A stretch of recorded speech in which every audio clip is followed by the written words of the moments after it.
Yo mga igala, maing buntag. So for today's video, delivery ta lechon pabo 6 kilos going to Banga, South Cotabato. So from Jensan i-travel sa mga 50 kilometers from Jensan.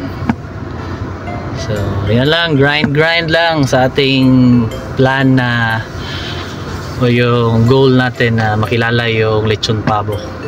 Not in Jensan but throughout the market, kasi hindi masyado kilala yung lechon pabo pero pag matikman nyo yung lechon pabo, ganda yung ano niya, texture ng meat niya, hindi siya same sa chicken na poultry, and leaner din siya, and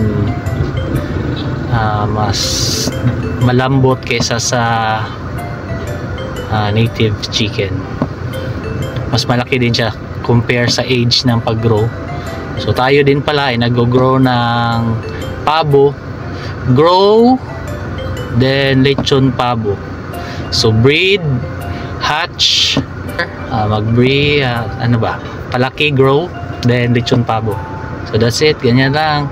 Love you, Mama Chup Chup.